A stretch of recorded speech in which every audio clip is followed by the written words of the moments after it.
Good morning, everyone. Welcome to the First Unitarian Congregation of Ottawa. My name is Brent Nicole, and I serve as Vice President on the FirstU Board of Directors. Normally, if you would like more information about First Unitarian, it would be available at the welcome table at the back of the pews. However, while the FirstU building is closed because of the COVID-19 virus, you may instead contact us through email at welcome@firstunitarianottawa.ca. I repeat, for more information, please email us at welcome@firstunitarianottawa.ca. After this service and future services, our normal hospitality hour will be replaced by a virtual getting together on Zoom, usually starting at 11:30 a.m. Sunday mornings, Ottawa time. If you would like to join us for hospitality hour on Zoom, you can find information on how to do so in our weekly email newsletter, the EUU, or on our website, www.firstunitarianottawa.ca. Whatever your heritage, whatever your faith, however you identify, and whomever you love, today you are part of our spiritual community. Welcome. We hope you come back soon.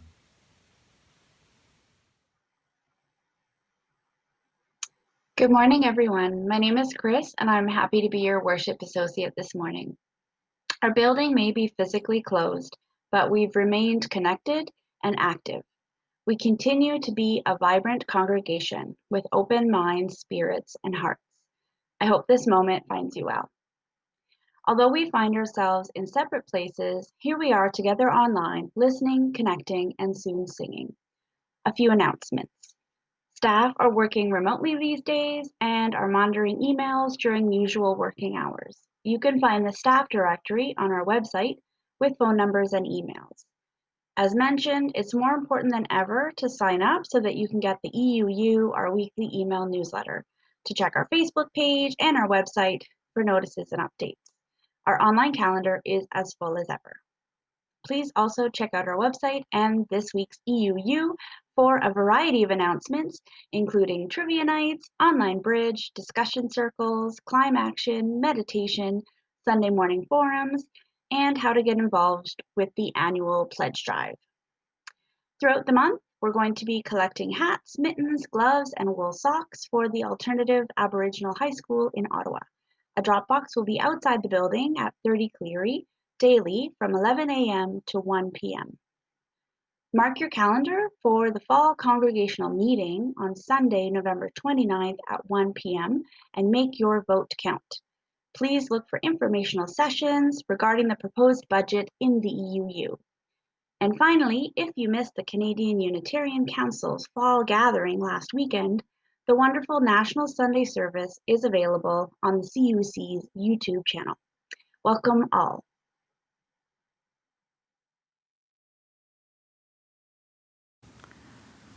Bonjour. Good morning, everyone.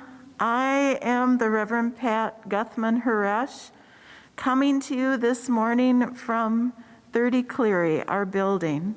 I'm wearing my mask because other people are in the building and outside, so out of respect for them, and because it's the rule, I'm wearing my mask.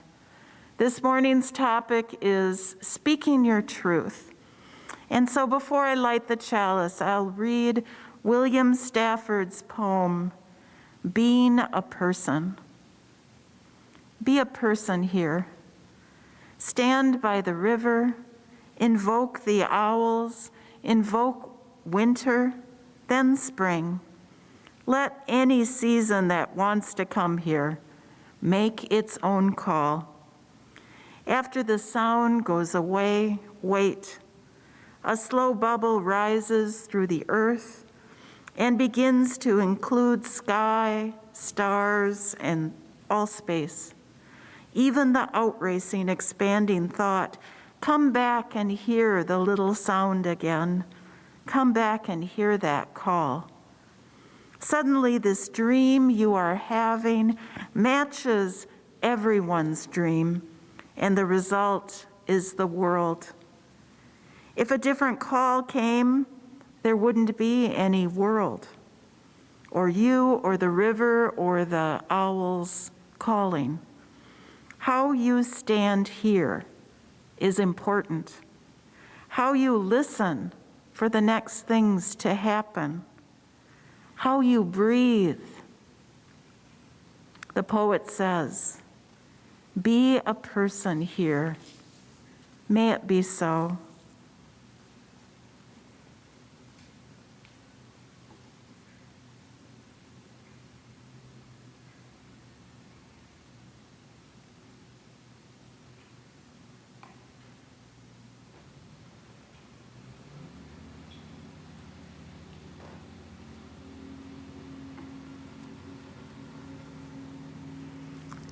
Let us sing the chalice song.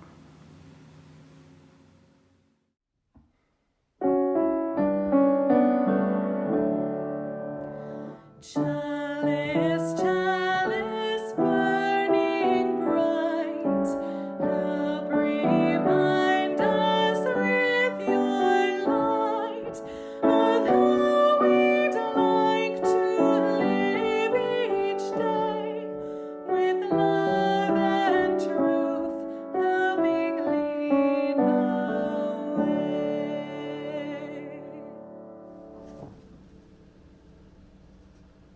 Hi everyone, happy Sunday. Hope everyone is doing great.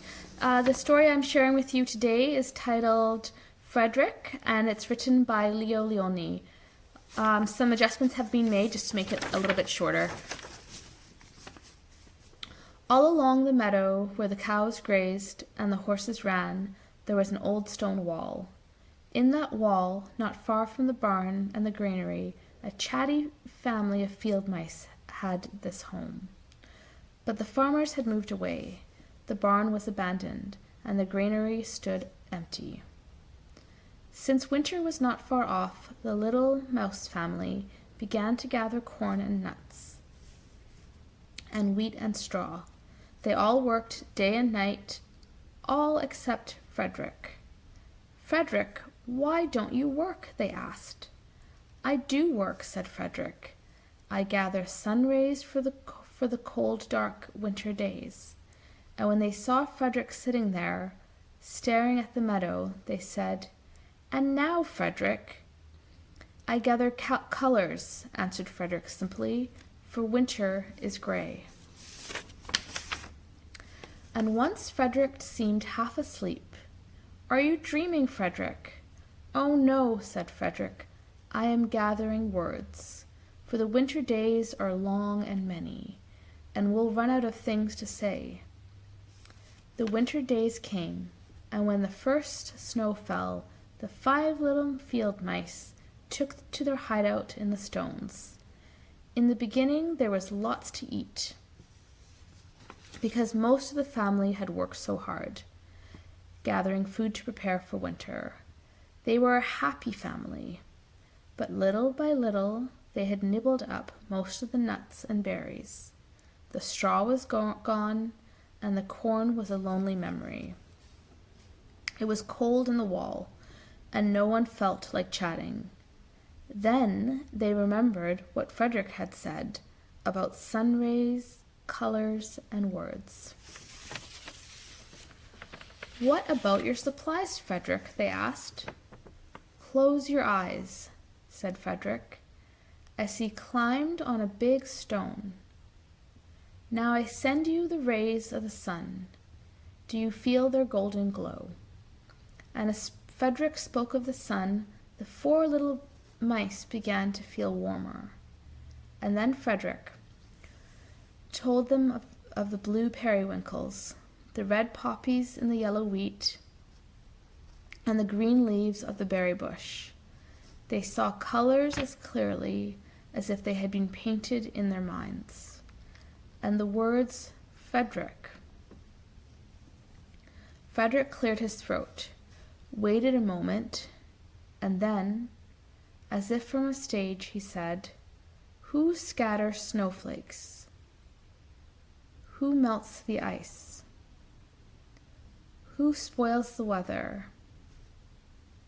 Who makes it nice? Who grows 4-leaf clovers in June? Who dims the daylight? Who lights the moon? When Frederick had finished, they all applauded. "But Frederick," they said, "you are a poet." So everyone was working hard to prepare for the winter, while Frederick seemed to be lazing around, almost sleeping on the job, yet the whole time he was thinking of how he was going to take care of his family in his own special way.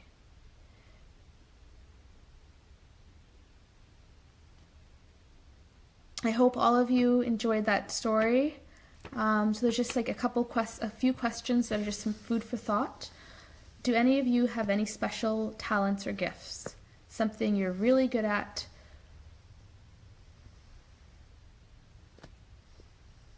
Let us remember that just like Frederick, each of us has unique gifts we can offer to our loved ones and those around us, in this and the greater community, our neighborhood, and our schools. All of us have a special gift. I hope all of you enjoyed that story.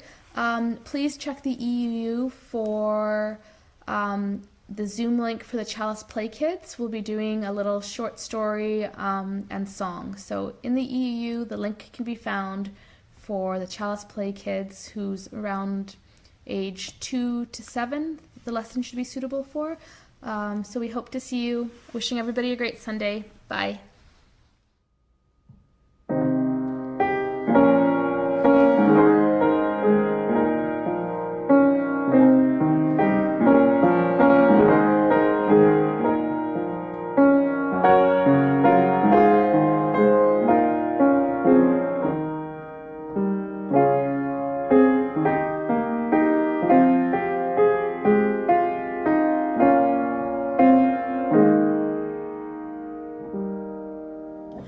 Come my way, my truth, my life, such a way as gives us breath, such a truth as ends all strife, such a life as killeth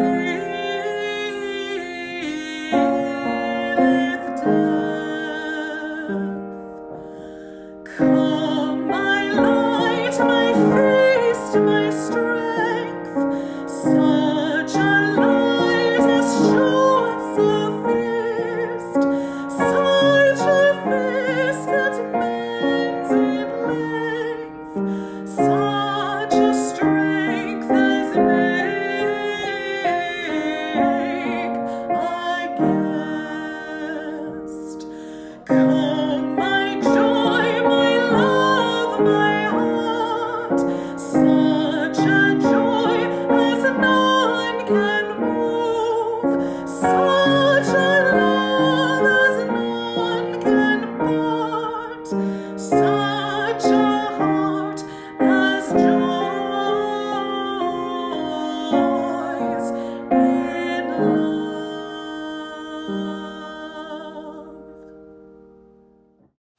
Good morning. My name is Reverend Ellen Bell. I am the spiritual care visitor for First Unitarian and a community minister affiliated with this congregation. This is the time when we can send our earnest hopes or wishes, which some people call prayers, to the people who we care about. I invite you to think about your relationship with this community and how it can support you in the good times and the not so good. Think about your hopes and your hurts and how sharing them with like-minded people can make you feel.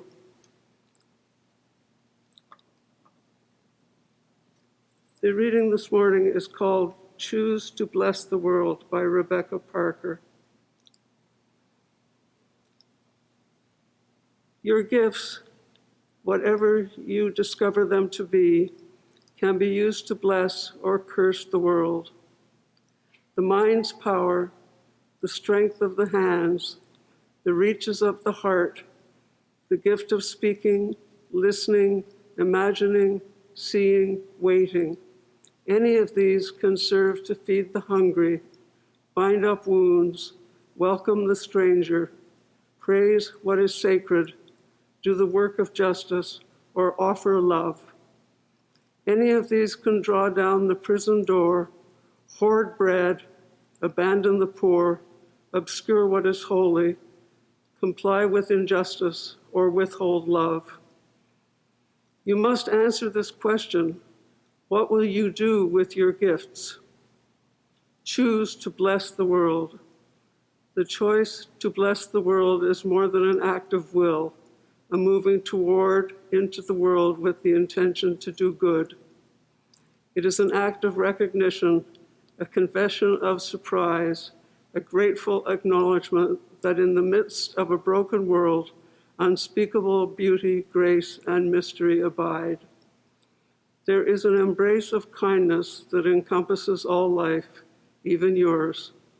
And while there is injustice, anesthetization, or evil, there moves a holy disturbance, a benevolent rage, a revolutionary love, protesting, urging, insisting that what is sacred will not be defiled. Those who bless the world live their life as a gesture of thanks for this beauty and this rage. The choice to bless the world can take you into solitude to search for the sources of power and grace, native wisdom, healing, and liberation. More, the choice can draw you into community, the endeavor shared, the heritage passed on, the companionship of struggle, the importance of keeping faith. The life of ritual and praise, the comfort of human friendship, the company of earth, the chorus of life welcoming you. None of us alone can save the world. Together, that is another possibility waiting. Now is the time for personal joys and sorrows. This is shown by putting stones in water to acknowledge joys and sorrows that have been communicated this morning. Our first stone is both a joy and a sorrow, but mostly a joy. Our intern, Ian's partner's children, are recovering from COVID-19. In sadness, we put in a stone for the death of Vernon Burrows and the death of Karen's mother, Frances Weiss, who was a resident of Unitarian House. We put in a stone of appreciation to Margot, who is stepping down after many years being the coordinator of the Caring Network. And another stone, or two stones actually, in appreciation to Marianne and Marianne, two different Mariannes, who are trying to fill her shoes. Transgender Day of Remembrance was Friday, November 20th, a time to remember those who have been killed or victimized. I will put in one last stone to recognize all the joys and concerns that are held in our hearts. May we take comfort in knowing that these are shared with others. We will now have a moment of shared silence.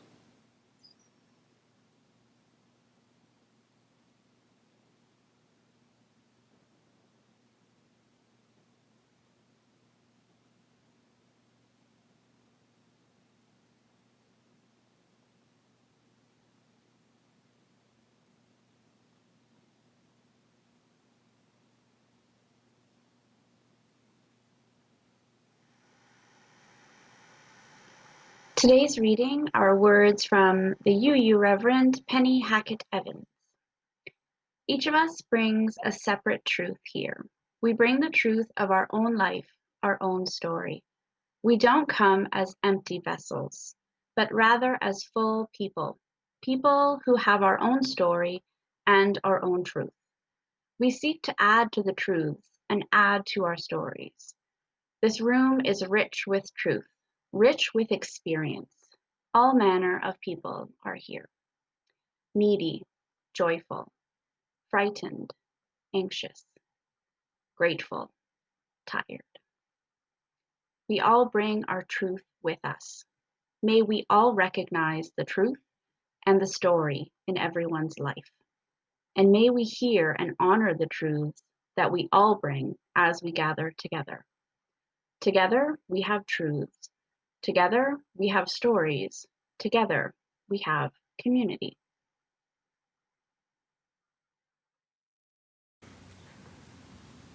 Last Thursday, as I do every weekday afternoon, I was driving my son home from school and found my usual exit home was all backed up with traffic. And every way I went, there was a log jam. I have to get around or through downtown. We were inconvenienced, probably took 15 to 20 minutes longer than usual to get home. And on the radio, we heard that there was a demonstration going on, an encampment on Laurier Avenue. And that was creating all the delays and log jams around downtown. After a rash of incidents between Black, Indigenous people of color and the police, this demonstration was a show of solidarity between Anishinaabe and Black Lives folk, calling for re-examination of the Ottawa police budget, changes with education and healthcare systems, and asking for no police in contested Indigenous territories. It wasn't enough that we were having a global pandemic this year, but it's also been a year of horror with George Floyd's killing at the hands of police in the States and the reminder of the out of proportion number of people of color being killed or injured by police. And not just south of the border. Over the years here in Canada, we think of the beating with a metal pipe of Defonte Miller by a white officer and his brother in Whitby, Ontario. We think of Regis Korchinski-Paquette, the Black and Indigenous woman who fell from her 24th floor balcony after the Toronto police showed up. Jason Collins, an Indigenous man shot and killed last April by unnamed Winnipeg officers. And just hours before Jason, Ishia Hudson, an Indigenous teen, had been shot and killed by Winnipeg police. Abdirahman Abdi, the Somali man, fatally assaulted here in Ottawa by police officers. And sadly, there's more to add to the list. Alicia Liu, a blogger of color in Toronto and Montreal, writes, "Many white people have genuinely been outraged by these crimes. How can this happen, they ask. The ugly truth is that it happened because it has been allowed to happen over and over again.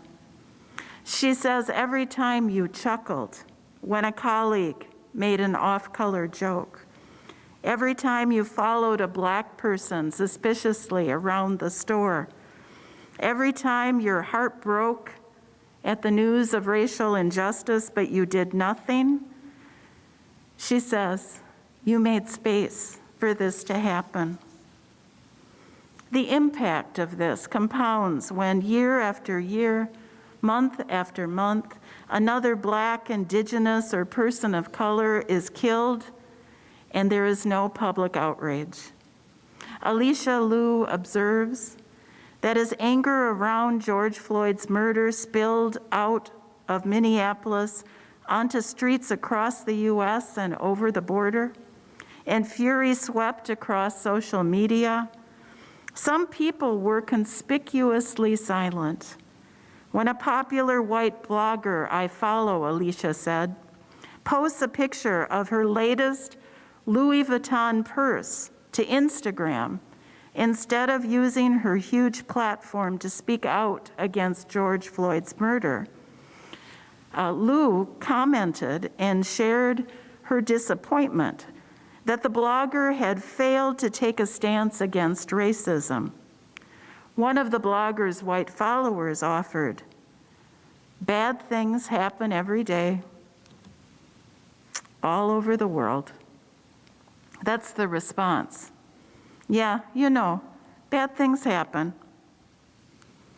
I hear in the news that another black man is shot, and I'll just go on with my life as if everything's normal. Someone else's problem. Alicia continues. This exchange is a microcosm of what I experience, she says, every single day as a black person. Like when a colleague tells me in reaction to Floyd's murder, "It's very sad, but there's nothing that we can do." And Lou says, "Of course there are things you can do. For example, you can donate to organizations supporting black people, and there's more to add to the list." Or when Lou says, "I have to explain to Facebook friends why all lives matter, why all lives can't matter if black lives don't matter." It is compounded trauma met with ruthless indifference. It is that indifference that normalizes the callous theft of black lives. Alicia adds, "I imagine that blogger, like many white people, doesn't believe she is racist, but every white person must know this. Whether you like it or not, if you aren't speaking out, you are complicit in the system of oppression." To stop the tide of indifference, there were people in an encampment on Laurier Avenue. But stepping outside of one's comfort zone, rocking the boat, doesn't quite seem like the cultural norm, eh? Best to be polite, quiet, keep one's opinion to oneself, not be embarrassed if you step out and speak the truth. Robin DiAngelo has done a great deal of research in anti-racism, and in her work there is a phenomena that has come to be called white silence. And many of the protests you've been seeing in North America, perhaps you've seen the signs. White silence is violence. In DiAngelo's research and research of others, they find that, for instance, when you put a group of people together, a group of white people together with people of color, and the people of color start to share their really wrenching personal stories of what they've experienced being the target of racist words and actions. What's interesting is the white people tend to grow silent. And Robin has collected their rationales for this silence. It's just my personality.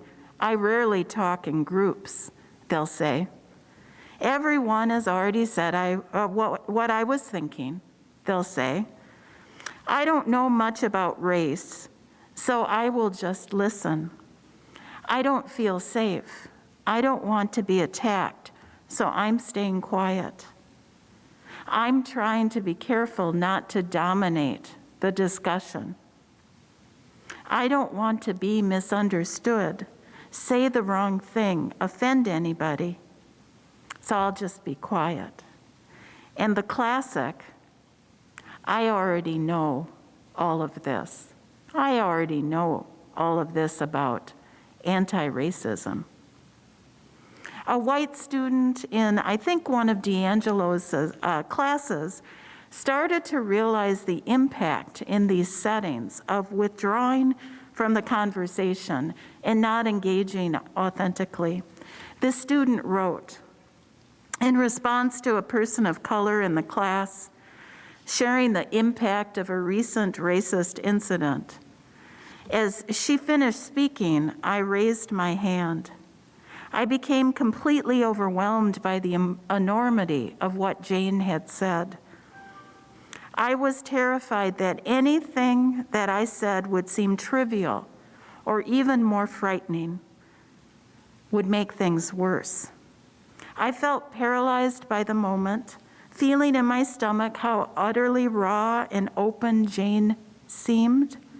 But my need to speak to address what she said, despite the probability that I would mess up, was greater than my guilt or my shame or my desire to remain quiet. I realized that the notion that I can make it worse, that I do have the power, requires that I speak. I realized that in our silence, we are complicit.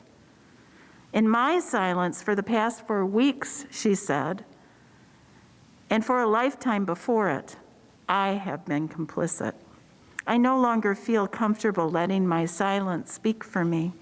It is inarticulate and offensive. I would rather blunder along than stay silent. I hope the people around me who witness my blundering can see beyond the errors, because remaining silent, maintaining my complicity, is no longer conscionable. What is the impact when we don't stand up and speak the truth we see? Another name and another that fits this cycle of killing and trauma. Another name that fits in this pattern that keeps happening again and again. I think for me, for most of my childhood through my 20s, I didn't have much fear about speaking my mind or sharing my opinion. I guess I'm one of those very direct Americans, yes? I didn't mind if people thought I was different. You know, I grew up in an independent thinking UU kid, and when you're a UU kid, all the adults think whatever you say is just great. And only later did I realize my confidence came because I was surrounded mostly by people who pretty much agreed with me. But in my late 20s, I found myself in a community and a workplace where I knew that many of my views would not be welcome. I even feared it would affect my job. In that job, especially in the beginning, I kept my head down more than I ever had, not always commenting on the politics or religious matters being discussed. But over time, I became more bold. I started with letting people know when I found certain jokes distasteful, ethnic or sexist jokes, or about Jewish people, about women when we were all in the room, or LGBTQ plus people. Then I began to stick up for people who were decent folk, but for some reason were considered outcasts by the in-group in the office. I began to be the one in the meetings who would raise the difficult issue that no one else would bring up out of fear of conflict or disapproval. Ultimately, I sensed that I was respected for speaking my mind, that although not everyone agreed with my opinions, they knew I was speaking from the heart, and hopefully with some well-reasoned thought as well. And now you might say, oh, Reverend Pat, it's easy for you to speak out because you're called and paid to do that, right? That's your job, is to speak the truth. But ministers and clergy aren't the only ones called to speak their truth. An influential 20th century theologian and Unitarian, James Luther Adams, would speak of the prophethood of all believers, not just the professionals, right? He suggested that, especially given the crises of our own times, that we must all accept the responsibility of being prophets, of being truthsayers for the sake of the larger world as well as ourselves.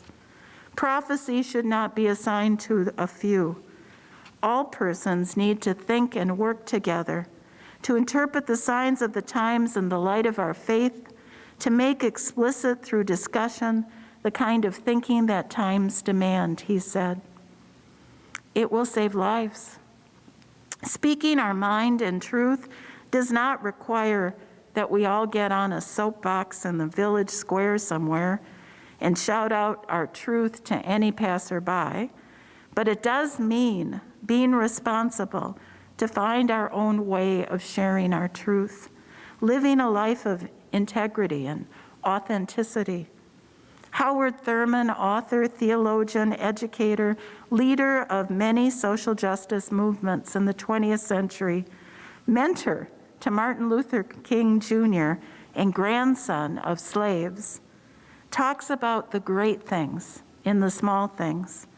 The idea that often great things can come out of what may seem like very small efforts or occurrences. Chance encounters, everyday occurrences that one might expect to be of no consequence, can turn into a life-changing event for ourselves and others if we pay attention and bring our full self to the moment. It could be that one time when you were young and you stood up for a classmate and the threatening bully walked away instead of starting that first punch.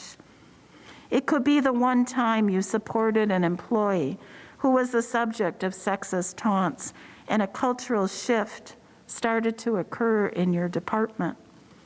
It could be when a small injustice that you went to the mat for ended up fueling your career or lifetime commitment to justice. As a parent, you know you're being watched all the time and that your life is an example to your kids.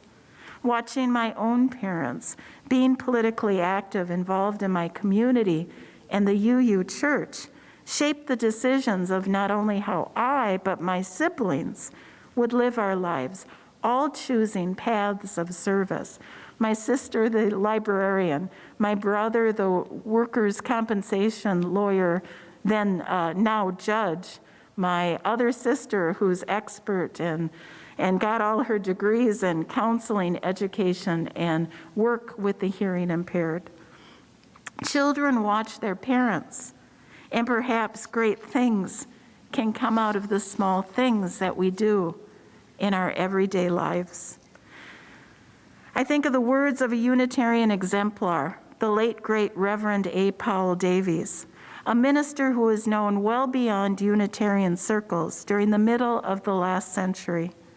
After an early ministry of activism, including being an early supporter of birth control rights and Planned Parenthood in the States, Davis headed to Washington, D.C. to be the minister at All Souls Church there. To this day, if you head out with a group of UUs for a demonstration or a commemoration in D.C., typically we'll gather at All Souls Church and congregate before we're sent forth. There in D.C., Davies started to get involved in public policy. He would testify before committees in Congress as the Unitarian voice on post-World War II international issues, atomic energy, speak out during the McCarthy anti-communist era in the government. He was behind movements of desegregating the very segregated southern town of D.C., opening up organizations to African Americans. He said of himself, "I am what is called a controversial person. That is, one who does not keep quiet in the presence of evil. If I believed," he said, "an injustice was being done, I would make whatever protest I believed I should, and all the courts in America would not stop me." He was in circles with politicians and Supreme Court justices, and even the president, written about by national publications like Time Magazine and the Washington Post. He was also a great preacher, and so the congregation at All Souls Church grew to capacity. Under Davies' leadership, 5 new Unitarian suburban congregations were formed in the Metro DC area, And those daughter churches then established 3 additional churches, and they're all still around. Davies spoke of what he called the credo of the nonconformist. The nonconformist credo goes something like this: I believe that I must be my true self, honestly revealing my opinions, and I believe that I should act not in a way that is most expected or easier, but as I myself think is right. And I further believe, he says, that I must do all in my power to make my true self, my best self, and be devoted to the aims that inwardly command me. Reverend Davies suggested that most people, most of the time, are not their real selves, but selves that they assume each day, like a mask that conceals them. When they wake, they put on their mask, and only rarely at unguarded moments do they partly remove it. And everyone they know wears a similar mask, for to be seen as we are may lead someone to believe that we are some sort of a risk. For there to be a future for us, Davies declares, masks must come off. Now, not your COVID mask, of course, but your figurative mask, right? We must show our true faces and not be afraid if they are the faces of nonconformists. Take the risk of embarrassment. Take the risk that others will wonder why you're so upset. Because there is an impact if we don't tell the truth. When we aren't our authentic selves, when we feel afraid to speak out or it feels socially awkward to speak out, when we don't want to be the controversial one, the disruptor, like an A. Powell Davies, when we don't want people to think differently of us or be put off by us. What is the impact of choosing not to speak out? The impact is compounding. These days, we may not be finding ourselves in large groups where we might be in the awkward position of encountering a racist joke or an ugly comment. And it may not be safe for the most vulnerable of us to gather in crowds protesting. But these days, we do have some unique opportunities. If you are someone who is needing to isolate at home, if you are looking for something to do, why don't you be the one to raise your voice, speak your truth, and be a powerful armchair activist? Even within our 4 walls, we can make phone calls. We can write counselors and MPs, sign petitions, post articles on Facebook. We don't need to be silenced. Let us live our stories and our truths fully, honestly, and with integrity. May we speak and act not in the way that is most expected or easiest, but as we think is right. Like our Unitarian exemplar, A. Paul Davies, may we be remembered as controversial people, people who deeply listen and then don't keep quiet. Those who do not keep quiet in the presence of evil. May it be so.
troubles can lighten, no prison unfold me, its walls cannot hold me, no captive I'll be, for my spirit is free.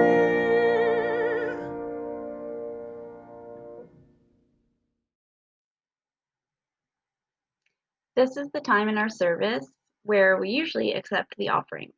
You can go to our website or contact our finance manager to find out how to keep up with your pledge or make a donation during these times. We give these gifts freely. We receive these gifts gratefully. We dedicate these gifts to the work of our congregation, serving human wholeness, caring for the planet, upholding religious freedom, welcoming the stranger, and loving one another. Let us close with these words from retired UU minister Earl Holt. May we feel free to look at ourselves with true honesty. May we come to discover that there are resources within ourselves and beyond ourselves that are as hidden but as real as our secret doubts and fears. New dimensions of the Spirit within and without will be revealed to us as we confront ourselves honestly and come to understand that we are not isolated from the community of life and spirit, but that our soul's suffering connects us with the hidden suffering of others. May we come to see that in our deepest loneliness, we are not alone, and may we be emboldened by this vision.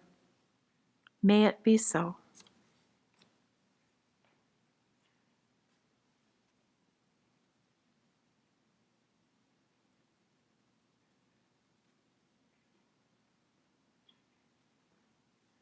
Let us sing, Spirit of Life.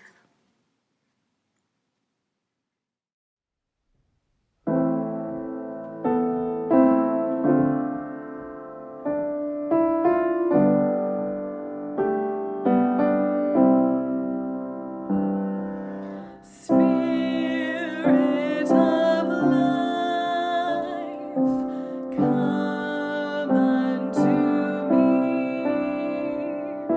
Sing in my heart all the stirrings of compassion. Blow in the wind, rise in the sea. Cool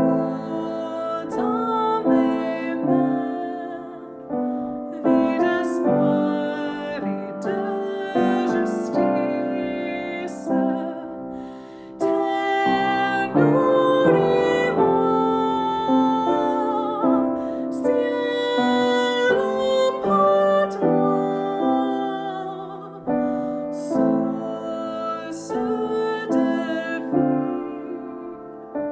Viens vers moi, viens vers moi.